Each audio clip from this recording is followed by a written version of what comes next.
Well, let's take me back to my 16-year-old, which was a long time ago. But when I was 16, if this existed, this would have been perfect for me. Like I would have loved to be able to talk to anyone who was in a business that I wanted to go into. Even talking to athletes, like starting something like this would have been perfect for me because at 16, I love sports. I realized I wasn't going to be a professional athlete. I played high school basketball and played a little baseball, but I knew I wasn't going to be, going to the pros or anything. So I had a dream that the next best thing would be to go into broadcasting and talk about sports and cover the athletes. And honestly, didn't have any idea that that would take me to the level that I ended up going to. But at 16, that's when I made that pivot into wanting to go into broadcasting. So in college, I specifically went to the colleges I went to that had good broadcasting programs, and I got involved right away with the radio station, with the television station, and just did as much as I could and learned as much as I could about this broadcasting world. Now, college is great, and I'm glad I went. I'm glad I got my degree. I'm glad that I did everything I was supposed to do through there. But it wasn't until I got my first job coming out of college at a local radio station in New York, upstate New York, where I grew up, that really showed me what it took, the real side of this business, and the fact that it is a business, but that, these were professional people who have been doing this job for many years, kind of probably in the boat that I am in now with you, was the way when I first got there and seeing people who had been doing this for 20, 30 years. So it was I call it a master's class in how to do broadcasting just in the first few months when I worked in local radio. And then a couple years later, this opportunity came to go work for a place called ESPN. And when I saw that opportunity, just for the fun of it, I mean, I applied for the job. I didn't really think that I was going to get it. I applied right online on the internet. And all of a sudden, I got a call and they invited me to come out to Bristol, Connecticut, where ESPN is, and go through, interviews. And that's when it really hit me that this could actually happen. And it did. I worked there for 17 years, and that's been the most wonderful blessing is my time at ESPN as far as my professional career goes. That's absolutely brilliant. That just sounds incredible. You worked it up. You went from college and and you worked up, not thinking that you'd get a chance. You did. You got an amazing chance, and Yeah. um you've worked with obviously American footballers. Football is different over in England. Hmm. To you, it's soccer. But um, you've worked with big American footballers. You worked with uh, like I said, Emmanuel Archo. You've uh, been with Dwayne Johnson, uh, Hmm. The Rock. Gary Vaynerchuk. Yep. Uh, Gary Very V. inspirational guy. That guy. Um, Hmm. you're followed on Twitter by Joe Biden. Um, what's your kind of who would you say is your uh, is your like your best person you've met? Yeah, what's the biggest kind of achievement in that kind of aspect, would you say? Yeah, that's a great question because I have been blessed to work or to work at a place where I got to meet a lot of, for lack of a better word, a lot of famous people, especially in the world of sports, of course, whether it's American football, whether it's soccer, which would be, European football, whether it's baseball or hockey or basketball, many of whom were my heroes as kids. So that's probably where my answer would gravitate toward is, when I don't know, this was 2010. I was a producer at ESPN, and part of my job at that time was to book the talent, meaning the guests that would come on to all the shows. So if you watch ESPN, whether it's here or around the world, they have a show called Sports Center, which is pretty well known. And that, along with many of the other shows that they have, require guests. They have different people, athletes and coaches on their shows. I was the one who would secure those guests. But quite often, those guests would also come to the studios in Bristol, Connecticut, from wherever they were. They would fly in, they would drive in, and they would come and be a guest live in studio with us. And so in 2010, I found out, I'm sorry, this is 2009 actually. I found out that my baseball hero as a kid, a guy named Darryl Strawberry, was coming to ESPN, and I was being assigned to book his day, to handle all of his shows and where he was going, and to spend the day with my hero, my baseball hero, Darryl Strawberry. So first of all, I went from being whatever I was at that time, 30 something years old, to 16 again, because at 16, Darryl Strawberry was the guy. You know, his poster was on my wall, and I had all of his stats in a notebook that I kept. And I was a Mets fan, and I had the Mets hat and the Darryl Strawberry jersey. So suddenly I'm remembering those times when I was younger and fast forwarding to the point where I was thinking, man, I'm going to get to spend the day with my sports hero. And I did. And it could not have been better. And he could not have been more gracious, more humble, more kind.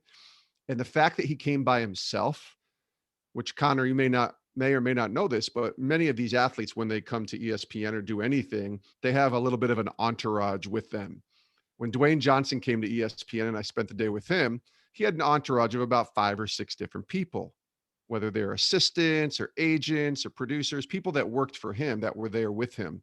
So they were also in my ear just as much as Dwayne Johnson was about where we're going, what are we doing next. But with Darryl Strawberry, he just came by himself. So it's me and it's Darryl. And I got to tell you, it was the best day. I mean, when I think back to that day, it changed my life in a lot of ways too, because this is going to sound crazy and weird, Connor, but my sports hero became my friend. And it built a relationship to where I got to still to this day call this man my friend and get to go to different events with him. I've gotten the opportunity to speak at a couple of different conferences because of some of the books I've written. And Darryl Strawberry also spoke at some of these conferences. So we're doing this work together, which is insane when you think about it. But it all started from that day at ESPN back, it would have been May of 2009 that I got to spend the day with my baseball hero. Wow. That just sounds incredible, doesn't it? Wow. And he sounds such a, like a humble guy, just turning up by himself. A lot of Very people, much so. I imagine a lot of people aren't really like that, especially these Well, days. yeah, it's not that they're not humble, because I think most of the people that I met were very nice, were very, for the most part, very kind. The athletes and the entertainers and the celebrities, and even the coaches. Even somebody like Dwayne Johnson, super nice. Very humble. But when you have a lot of people around you, that's where it can get a little bit, I don't know, uncomfortable sometimes, right? And because they're not trying to be bad people, these other people, but they're just trying to do their job to make sure their client or their representative is in a good place. So they have to play bad cop or bad guy, unfortunately. But yes, for Darryl, between just me and him, and super nice, shaking hands with everybody he came in contact with, even signing a couple of baseballs, which you're really not supposed to do much at ESPN, but he did do that for a few people. It was pretty cool. Yeah. Wow. We so you've just kind of mentioned your books. I can see them in the background. Um, Yeah. you've got the book. Is it called the Uniform of Leadership? Yes, Became a sir. bestseller. Yeah. Um, that's an achievement and a half. Getting a best-selling book out there. Do you want to kind of talk about that? What kind of drove you to write that book? Yeah. So that's my second book. And that's probably the book, if I was ever, to think about writing a book, that would have been the book that I would have written. I probably would have written it differently 5 years ago, which I'll explain in a second. But it's definitely the book that I thought I would write in terms of the content, because it's the stories of my time at ESPN. So the stories I just shared with you, the Darryl Strawberry story, spending time with The Rock, Dwayne Johnson, and some others, those stories are in that book. And that's the most common question I get whenever I'm being interviewed or just talking to people and they find out that I worked at ESPN is, hey, what was it like to be around these people? Who were you around with? What was the Mm, the story, the lesson?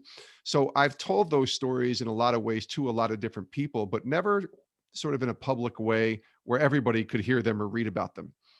So the Uniform of Leadership is a collection of those stories of my time at ESPN, but it's more than that. It's really a leadership lesson book.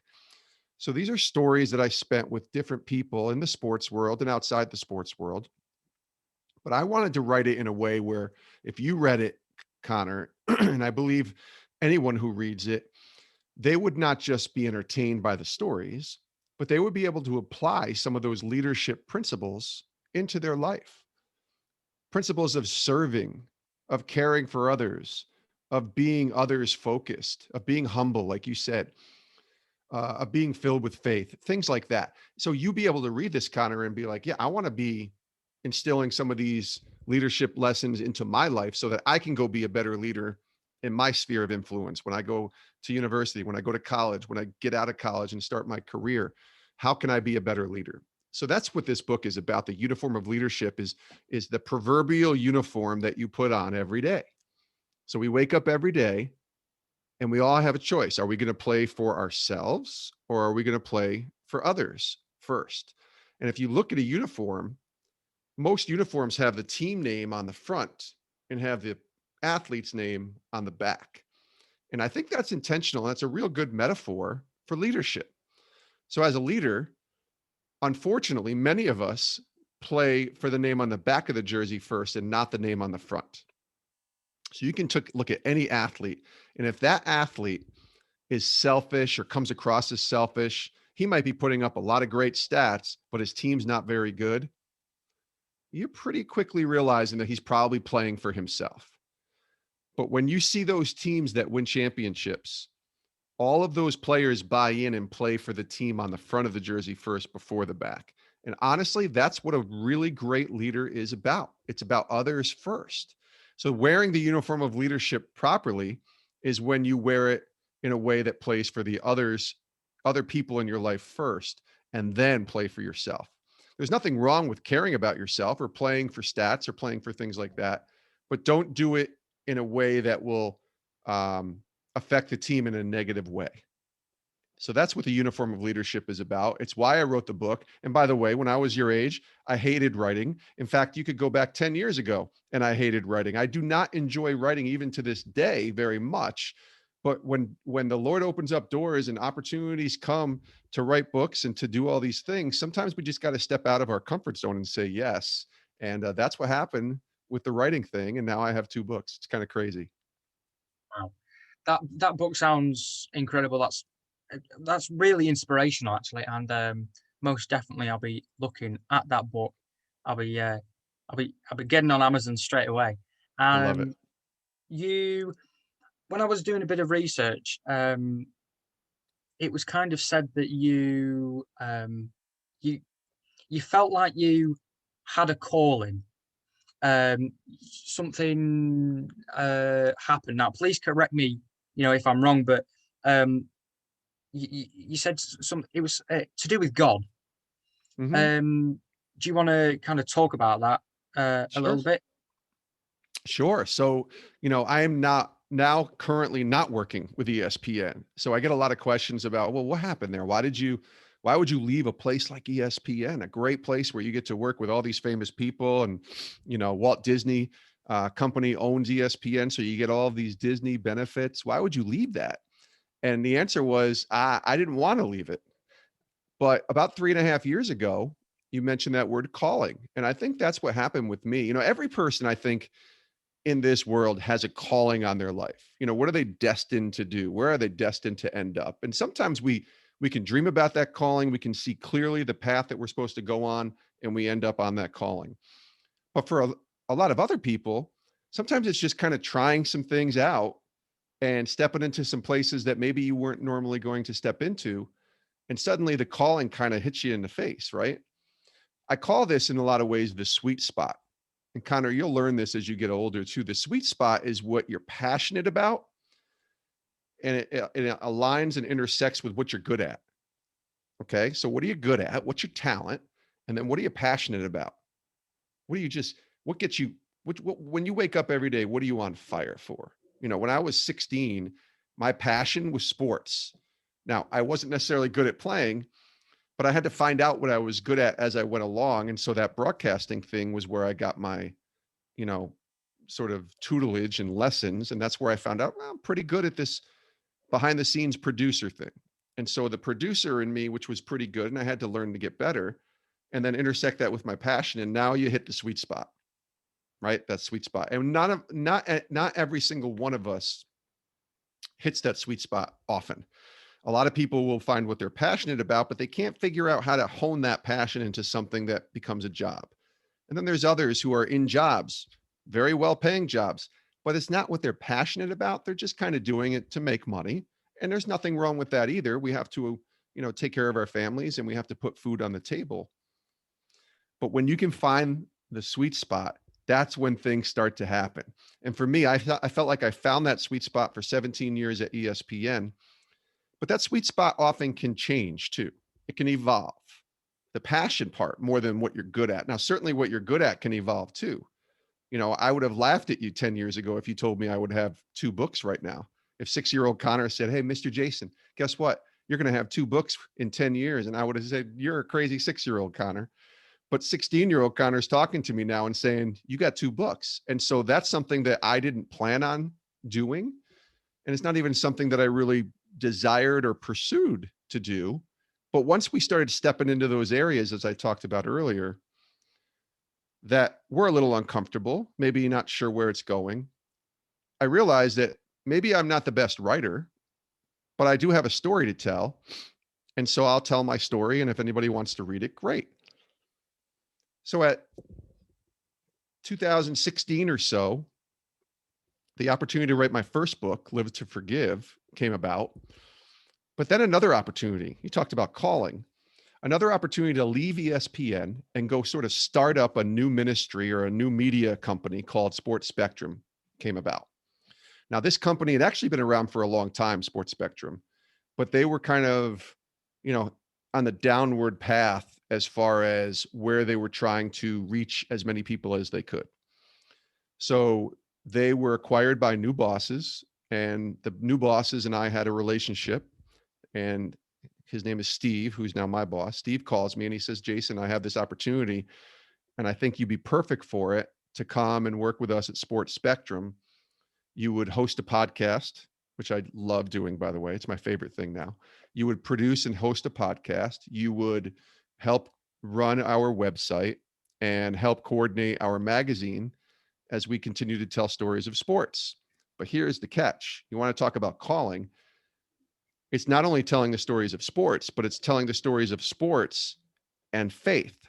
So a lot of these athletes have a very strong faith, a faith in God. And for me, that's a passion of mine. My faith is the number one most important thing in my life.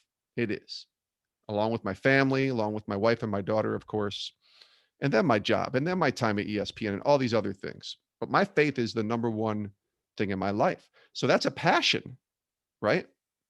So when you find a passion and now you can intersect that, and sports is a passion too, it always has been.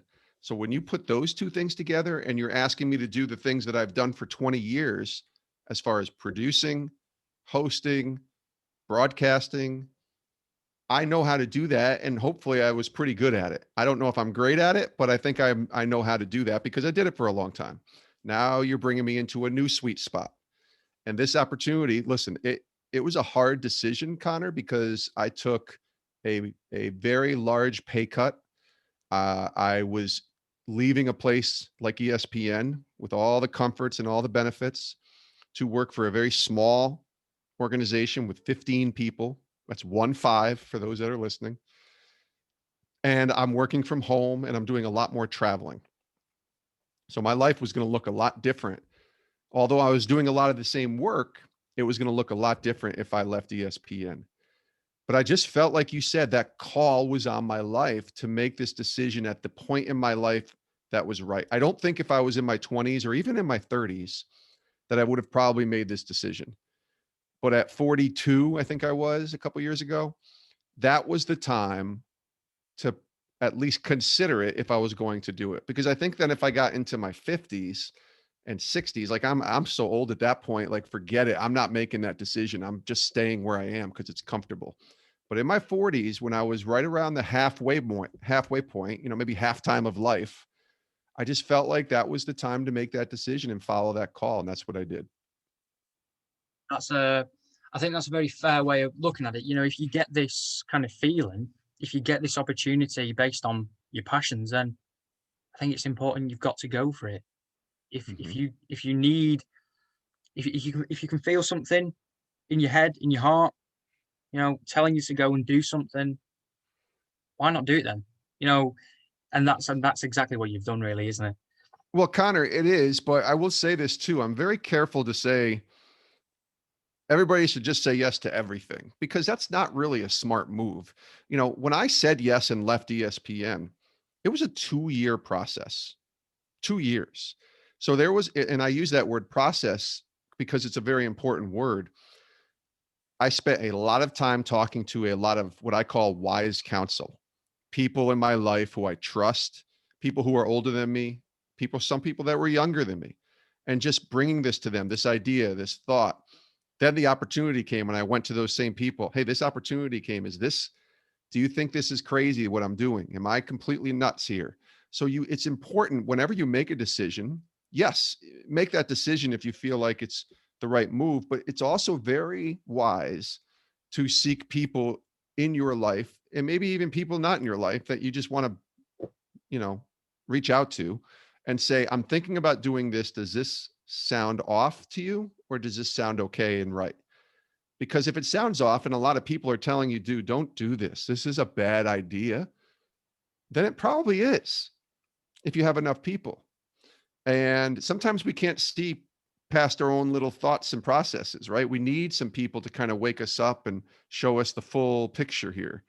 And for me, I started reaching out to a lot of people, and really none of them came back and said, this is a bad idea. They said, listen, if you're going to do this, now's the time to do it. And I think this is a great fit for you, a great opportunity. And thankfully, not only were they right, but I felt like that was going to be the mode for me is to take this step. And it's been great. Now it's been almost 4 years. And I've been so blessed because like I said, I've written 2 books. I've got this podcast that I host. I built up a podcast network now of shows.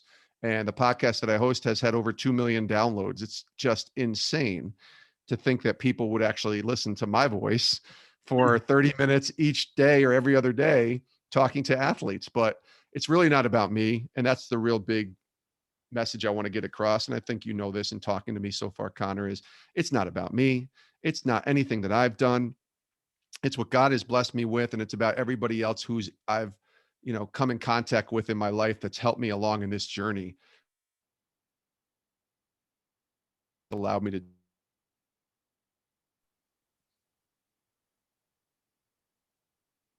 Oh, I think we had a bit of a. Still there?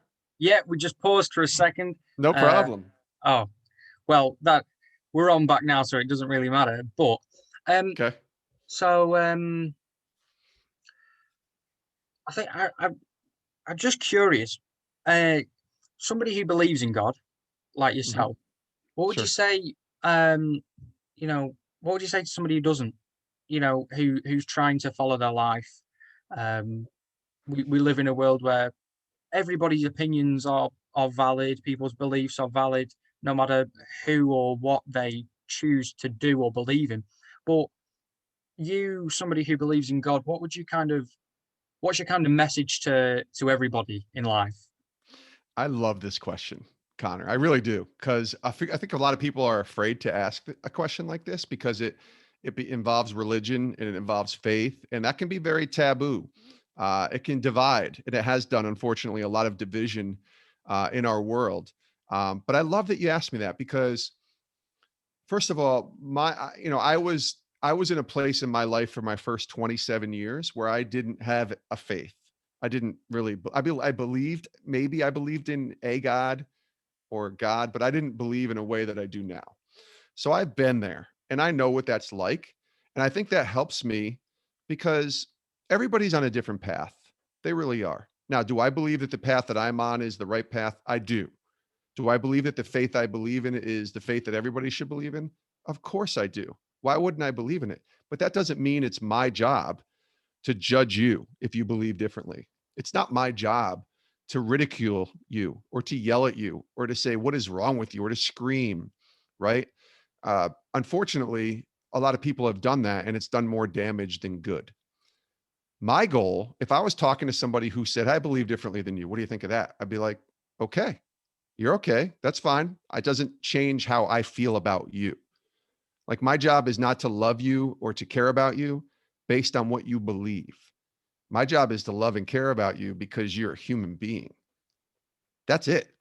And so my hope is that the way that I treat people, the way that I talk to people, the way that I care about them is a reflection of my faith. And if that's the case, maybe you'll say to me, "Hey Jason, you believe differently than I do, but you also care differently. Where does that come from?" And if there's an opportunity to talk about my faith, Connor, or to show people in the Bible where I believe, why I believe it's true, because it's one thing just to believe to believe. My basis of believing is after doing enough investigation of who Jesus is and all that to believe that it's true, and then to make my assessment or my declaration of faith based on that. So I'll show you that if you want it. But if you don't, man, let's find common ground and let's hang out and let's be buddies. Let's talk about sports. Let's talk about ESPN. That's fine. And again, hopefully I treat you in a way that reflects what I believe. Because if I treat you wrong, or if I start calling you names, or if I start ridiculing you, or putting you down, or putting you in a different class, and saying names, whatever it is, I'm not reflecting the faith that I'm supposed to be proclaiming. Unfortunately, there are people who do that. They proclaim a faith in a belief, whatever it is, in God, or maybe it's atheism, maybe it's a different religion, but their reflection of that faith is just the wrong reflection that you want to see. I see a lot of people who say they believe the same thing I believe, and then they go out and they absolutely crush people. They treat people terribly. They ridicule them. They stand there with signs and mock them. Like, that's just so wrong to me, because how in the world is anyone ever going to even remotely think about choosing to follow the same God that you're following or religion that you're following if you're acting like a fool to them, right? So that's kind of what I would say. I think if somebody believes different, man, let's hang out. That doesn't affect me. Let's find common ground. And listen, if we're going to argue and debate, I'd probably try to find something that doesn't make us do that. I don't mind arguing and debating in a healthy way, but if we're just screaming and yelling at each other, then what are we doing? I'd rather find common ground and let's hang out, because we're all humans and we all have a short time on this earth. So let's make it the best. And again, hopefully I'm reflecting well enough, because my role, my job, if you want to call it that, as a Christian, as a person of faith, is to be open about my faith. It's not to keep it hidden, but again, to not do it in a way that's forceful or makes anybody feel uncomfortable. My goal is to love someone the way that God hopefully loves me, and to be a reflector of that. I call it a glory reflector of his light onto others. So I hope that answers your question. That was a brilliant answer. I think I'm a very open person, and I love asking people questions. Um, Yeah. to me personally, I wouldn't say anything is off limits. Now, other people disagree with me. Other people think, well, you shouldn't talk about certain things. I get that, and I'll respect your Yeah. boundaries. But for Sure. me, I'll probe. I'll ask these questions. So, I think what you're saying, I think it really comes down to respect. You Hmm. know, you respect me, I respect you, and we're good. Yeah. And I completely get that. That people, I think, as a world, we do need to have a lot more respect, because it's proven. That lack of respect doesn't work. We see it in No. the media, worldwide media. It's just not working. So like you said, let's find these similarities between us. Whether it's just, we're actually human. Let's just talk about just normal things. Then I think that's a way that the world should be changing. We should be able to find similarities between us and bond about it. Yeah. I completely agree. And um,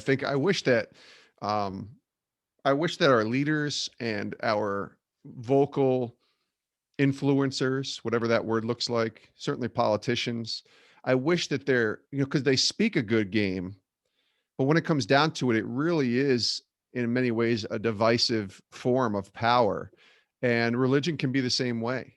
And I hate that part of religion or power or anything like that, because when you have power, that means you're looking down on other people, and that's a bad place to be, in my opinion. You know, everybody deserves a shot. Everybody deserves respect. Certainly, there's people who do terrible things, and justice should be served in those situations. But you know, that's why I wrote a whole book on forgiveness, because I truly believe that if we were more of a forgiving people, that it would allow us to build those relationships and to find more common ground, like you just said, Connor, because unfortunately, we're a very unforgiving people in some cases, where we hold grudges and we hold people hostage for sins or mistakes that they've committed in the past. And it's like, yeah, maybe those were bad things that certain people have done. But I'm thankful that I'm didn't have social media when I was 16, Connor, because the things that I probably would have been thinking and doing and saying, man, it scares me to think that if I have ever posted those things, that people would actually hold them against me now in my 40s. I was 16. What did I know? I mean, I was still starting and learning and growing. And it didn't mean I didn't know anything. It just meant we all make mistakes and we all try things at different stages of our life. But let's be more forgiving as a people and allow people to have that second chance. And I think when that happens, that's when you see a country and a world that's more united and not divided. Indeed, that's you know, I I've been held to account recently on things that I've said in the past, and Hmm. my answer to them was, "Do you genuinely believe that people can't change?" And that person said, "Well, yeah, people can change." I said, "So why do you find it acceptable now to hold me against things I said 3, 4 years ago?" And he said, "Well, I don't know." And he couldn't give me the answer. And Yeah. and that sums it up really well. He couldn't give me the answer because I'd changed, you know, and that's what's dangerous about social media these days is, you might be held against something that you said 10, 20, 30 years ago. And that's kind of like you said, it's a bit of a big scary thought. Yeah. I mean, listen, should there still be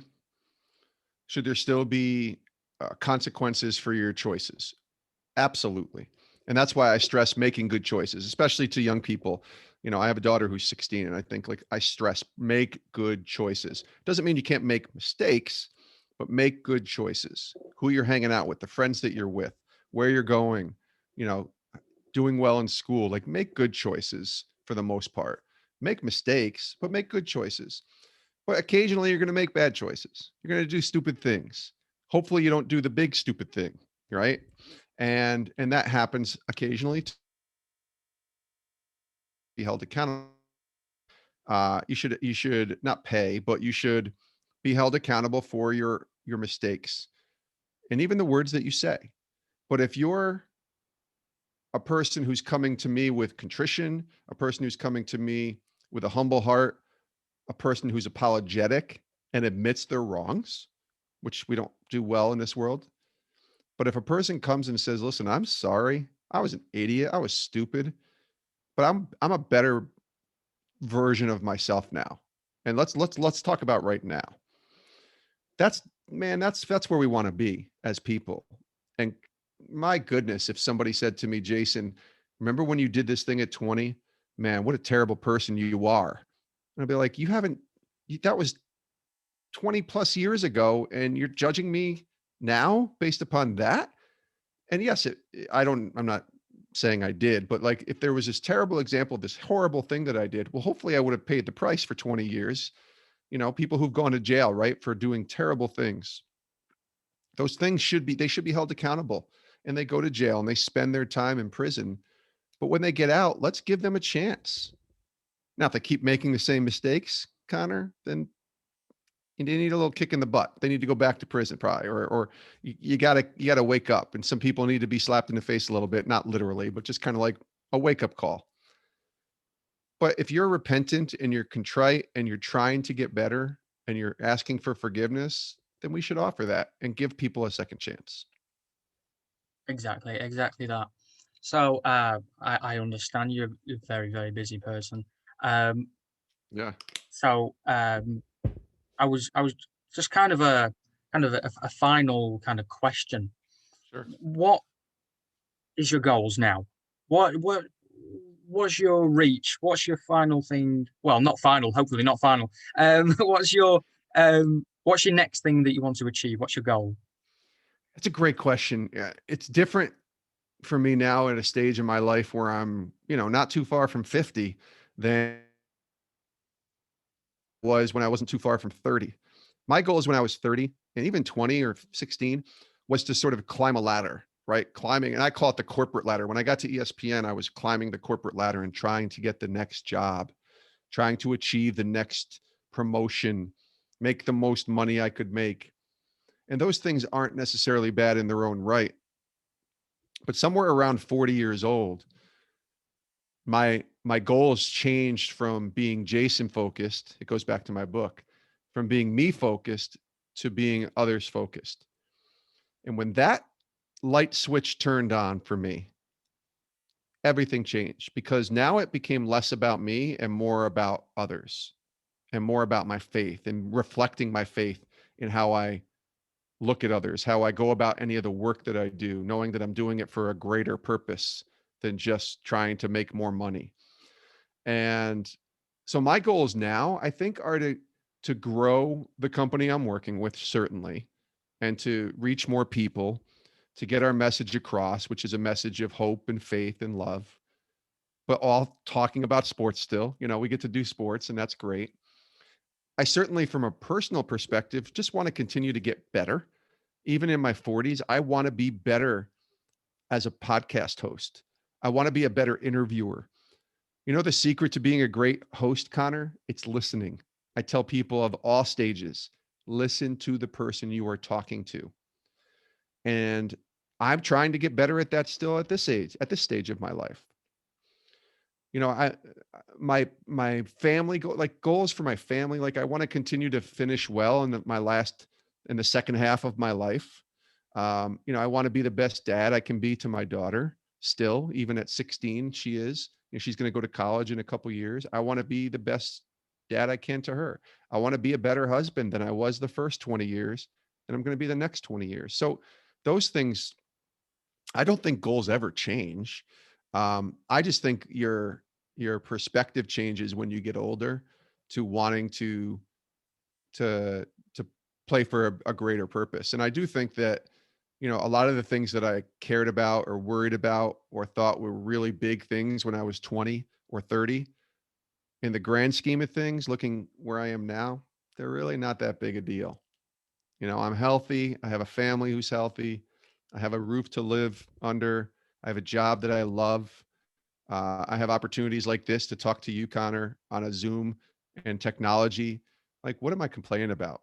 I really don't have a lot to complain about. And yes, it's been a tough year. COVID's been really, really hard for so many people, but we're gonna get through this. And at the light at the end of the tunnel is going to allow us to go after those goals, like you're asking about. And I'm excited to see what next year brings and what the next few years brings. Yeah, I think that's the same for me. I'm very excited to see what these next couple of weeks of this year bring.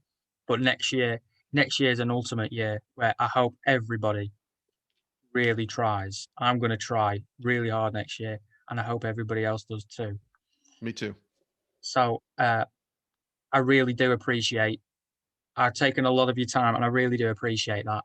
Um, so it, I do kind of finish these on a really cheeky question. I love it. Um, Bring it. if you know anybody um, that would be willing to sit down with me for 15, 20 minutes, uh, an hour, however long, if there's anybody, I would be so appreciative of that. Um, so um, if you email me them or What I would say is you email me when we're done with this and yeah, you tell me the type of people you want to talk to, and then let me see if I can find a couple for you. How's that sound? that's that sounds honestly absolutely amazing. I really Deal. do appreciate that. You got I'll it. this will be up on YouTube probably tomorrow, so I'll get that link sent to you. I'll email you Please do. most definitely. You've been such a lovely guy, really nice to talk to, super interesting. So thank you very much. Thanks, Connor. Thanks for having me, buddy. No problem. I hope to speak to you again soon. Absolutely. Have a wonderful Christmas. You too, buddy. Thanks. All the best. See you later, mate. Bye bye. All right. Bye-bye.